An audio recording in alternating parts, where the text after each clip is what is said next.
Welcome back to the path of evil. Well, evil by proxy, because we're not exactly, you know, joining the villain here. But what we are doing technically isn't evil in the grand scheme of things. But we are evil. It's just this whole thing is a little bit more complicated. If anything, we're just really, really selfish and have a weird superiority complex. Right. So, by a Christian slash religious level, that is also evil. So, I don't know why I'm going too much into this. There was something I actually looked into earlier that you remember the Myers-Briggs thing, right? I went and looked up some videos about it. And yeah, obviously I know the thing doesn't fully define you, yada yada yada. But like, there was a video that was just all about ENFP stuff. And it was scathing. Like, the only things that I did not relate to were the like spontaneous travel, and buying things just because I want to. Because I have no money and I'm pretty much trapped here. So, It sounds like you do both of those things if you could afford it, though. absolutely. Just one day where especially the whole. There's one statement that defines me very well. Of, and it's that ENFPs can do anything as long as we're supposed to be doing something else. Yeah, that sounds. Yeah, I don't have much to say to that. That does sound like you. Yeah, it's also there was also just like it's like that thing where this artist we know uh where it's like if she could if she could focus and have the motivation to do what she needs to do just all at once, she would be unstoppable. Yeah, this is not an exaggeration. Yeah, so it's like I'd have so many projects done if I just had the motivation of, because I have the list of the projects. I have I have the materials because I spend a lot of time gathering them, but I'm just not doing them because there's either something new or just doing one thing for too long is boring. And man, I am terrible at this stage. Not able to say the security system seems to be working. I mean, my loadouts. Okay, I'm not gonna fully blame the loadout here, but my loadout seems to be, not helping against the specific type of enemies that were there at the very first part, with the shield Joes. Mm-hmm. Um, but yeah, I switched my entire loadout this time after that whole Sting Chameleon incident. Um, so that Yeah, that's that. Perp Green Fire looks like a fusion between Ichor and Cursed Flames, which are the two hard mode materials you get from the Evil Biomes interior. okay. Cursed Flames are green fire, and Ichor is yellow. It pretty much is just P. That's the way it's like presented, but it's called Ichor. And so the trajectory and the color just makes it look like a fusion of both. Okay. That's I really wish you didn't use that analogy of the P, but it's okay. I mean, it's like the item you can get from the biome is called the Golden Shower, and it's a book. Oh So my it's like god. it's not subtle. It it's weird because I'm immediately just reminded of Shovel Knight, where the Ichor is just loogies from the fish, from the giant fish. Just I don't know. Everyone wants to make Ichor gross. Yeah. which I never is really used those items, so I couldn't tell you which one's better. I mean, the items that come from those materials, I don't really use any of them. is it one of Because, those things where maybe you should? Because if anything I've learned, it's experimentation. Because I'm playing Far Cry 4 now, and I've just been going through using a similar loadout to how I am with Far Cry 3 because it for the way I want to play, which is a basically stealth, and if stealth doesn't work, have something really strong to blow things up with and run. Um, but the thing is, like, there are these things called throwing knives that you get. these things come, you can just say they are these throwing knives. Yeah, I realized that near the end of the sentence, but I didn't want to lampshade it. Thank you. But you basically have them practically at the start, and they seemed really unwieldy. And they were really small, so like I couldn't really even do much with them, and they were like, okay, I guess this is desperation kind of thing, but I don't see why. Um, but the problem with it is that I did not realize that you could actually hold um, the knives, as in just like hold on to them before you throw them instead of trying to throw them quick succession. And in doing that, well, I wouldn't have learned it because I already dismissed them as useless. But meanwhile, while I was on my downtime, I remembered that Jacksepticeye did Far Cry 4 because he loves the Far Cry games, and I just saw him doing outposts, and that new YouTube feature of showing the whole most viewed thing is actually very useful, and it's like, wow, you added a feature I actually really like. As in the most viewed moment. Yeah, like the moment, the thing that shows you the amount of viewership a certain moment in the video gets. Yeah, that's very useful. Yeah. By the way, I'm trying to get this little package here, but at the right there, but I just can't do it, and I think even if I do it, it doesn't help or something like that. I just remember this whole little rigmarole being very disappointing.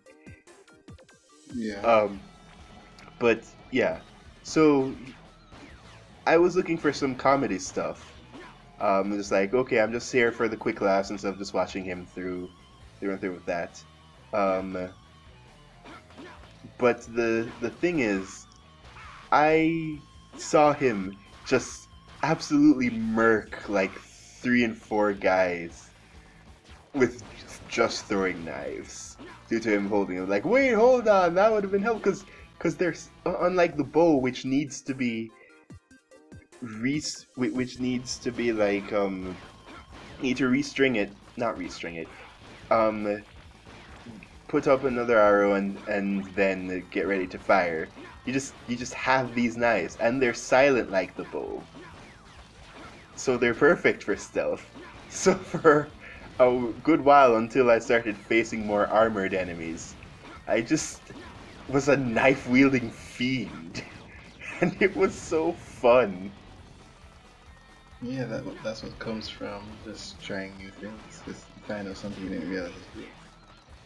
I mean, because in the end, gunplay is gunplay, and you'll see it in different forms, but fundamentally, a lot of these things don't really change. It's just like the reliability of guns, or if there's wear and tear, etc., etc. But still, for the most part, stuff with assault rifles and small machine guns are pretty much the same in almost every game you come across them in. So if I have to use them, sure, but I'd rather use the more creative ones to get my job done. And the fact that literally just throwing knives is part of it, because the thing is that for some reason, and I don't care that this isn't realism, these knives are really sharp. They just and if you get in this somewhat general direction, you basically hit what is what are basically the human weak spots, just without even trying. Granted, similar things can be said about the arrows. You shoot a guy, you hit him square in the leg or a little bit in the abdomen, and suddenly he's dead. But like, they're arrows. If you want us to be realistic with arrows, then you have to give us really good aiming things, or they're not, or it's just not going to be fun. Yeah. That being said, the fact is that because the arrows have, what is it? The arrows obviously behave like real arrows, where after a while they'll angle down. So if an enemy is far away, they won't exactly be where the reticle says they are. But and that's the weakness of it. But at the same time, like, if you know that, you can sort of do this crazy stuff where you're like, I know this will angle down, so I'm going to aim above the enemy at this level and see if it angles down enough to actually hit it. And the moments when you pull that off are beautiful, because otherwise, if you want to pull that off in the first place, that means you have limited options to continue your stealth. Of course, there was one point where I think it's heavily implied that they wanted me to really do just full stealth. Unlike in the Far Cry 3 infiltration missions, where any sort of weird sudden movement where they find a dead body immediately alerts things, in this one they don't do that. They do warn you, yeah, you should probably hide the dead body, but like, you can just go on without it. I hope they don't add a mission where I absolutely cannot have dead bodies be seen.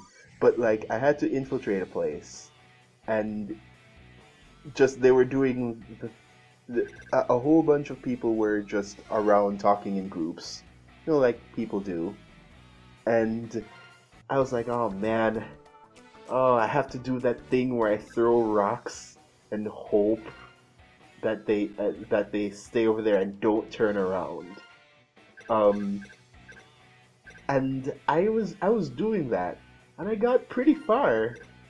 But at one point, I threw like 3 rocks and got 3 guys to like move over to different spots. And like, okay, I think it's safe now. I was being very cautious, but they were about to turn around. But somehow the game decided, you know what? We want them to get back to their original position as quickly as possible. And so while still in their animations for turning around and walking over, they zipped right back to where they were, like with just like, the T-pose flying meme. Basically that. Right. But just all 3 of them at once, back to that position, and they immediately go back to talking like nothing has happened. Unfortunately, their AI is still active, where if you throw too many rocks, they get to the 2nd level of suspicion, which means that they're actively going to start looking around for you. So I knew that I was pretty much screwed on that front. So I just decided to kill them all. Right. It's surprisingly that worked up until I reached the hostage, and like, I did not, for some stupid reason, I did not think that there would be anyone immediately guarding the hostage, even though that is what would make the most obvious amount of sense. God, I am just choosing the worst weapons for these stages, aren't I? I mean, I praise the distance needler, but because there are so many small annoying enemies around, the fact that it's so small and has a pitiful rate of fire really starts hurting me. It Um, doesn't work when you have enemies coming at you from multiple directions. yep, and when they're small, so that's a little kickback. Um, but the but yeah, the thing is that because Far Cry is somewhat generous with its checkpoints, what I ended up doing was that right before they they said, okay, you failed the mission. Like they have to physically light a flare, um, in order to like signify their boss that you're there, and thus the mission is failed. Which is pretty much immediate after your scene. Um, well, almost immediate, and that's a little kicker. What happened is that I knew I was going to be seen. Why did I say it like that? I was seen, and then I was like, okay, that's it, and I mad dashed to the hostage while the other guy was still there, and set them free, thus activating the checkpoint before I failed the mission. Yeah. And so, even though all the guy by failing the mission, all the guys I killed before were resurrected, I started back with that hostage already saved and in the room where the hostage was. So that was a pretty smart move by me. Far Cry 4 is fun. I knew that obviously I'd still, because I know 5 and I still just like I pine for 5, and I know that 4 isn't exactly the best at how it does a lot of stuff. I was hoping that wouldn't bog down my fun experience, but it's more that I'm mature enough to see, yeah, this is why this doesn't work in honesty, but I'm still having fun. Yeah. I guess considering that I'm a Pokemon fan, you kind of have to be that kind of person to really judge to do that kind of thing. Yeah, At least, no, see what you're saying? I was saying at least reasonably, instead of just being a, complete shill. Yeah.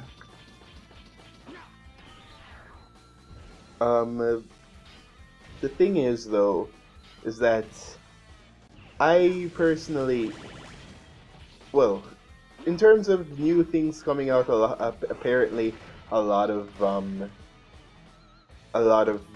good promises are coming out for a lot of people. Like our friend is very happy that Plague Tale 2 was announced, and then now it's here and he wants it. But the thing is that I met one of my friends today who talked about how excited they were for Sonic Frontier. And at this point, he has like around the same level of optimism as I do. But I was surprised to hear him just like oh man, I'm totally gonna pre-order it. And I'm like, look man, I love Sonic, you know I do. But at the same time, it's like, while this one has promise, if it wasn't open world, which is so easy to get wrong, I just don't have that same amount of hope. It's like maybe I need to see how it is in action. I know Ian Flynn is writing it. I know, and I'm grateful that we're finally getting him doing that. It should have been like that from the beginning. But it's like the writing, I have complete trust in the writing now. But for the game... Yeah, open world has ruined a lot of franchises. And open world has been done good in a lot of franchises before becoming stale. So we just have to wait. The thing is that for the on paper, it makes sense for Sonic because one of the things that I and a lot of people um, say that is it's a shame how much work goes into Sonic levels sometimes because people just fly by them, which is the point inherently. Um, but now it's like you can just design something that's just okay. This is how it is, and that's just it.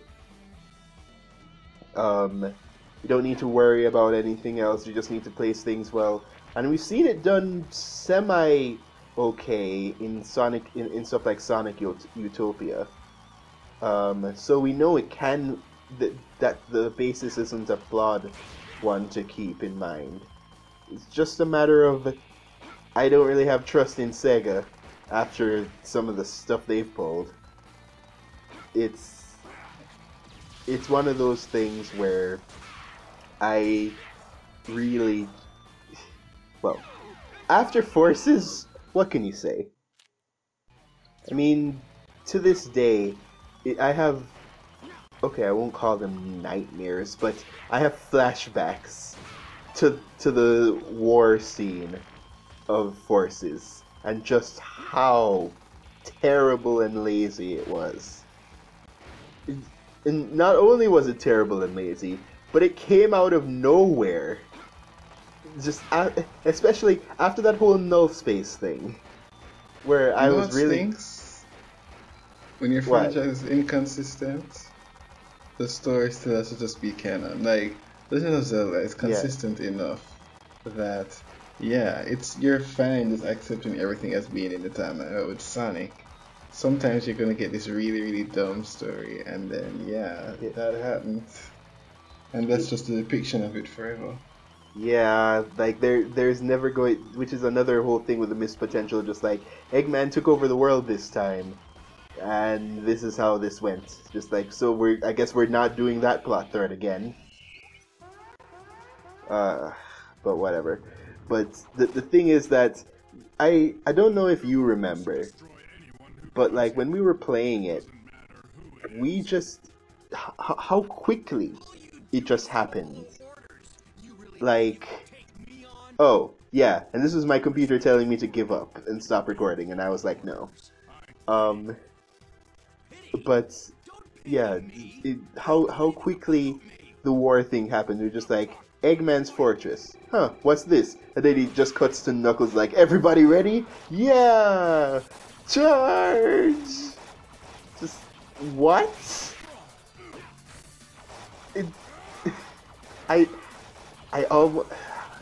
It's like I want to go back and see what I thought at the time, but I also don't want to hear myself just be so exasperated and disappointed. Yeah, I mean,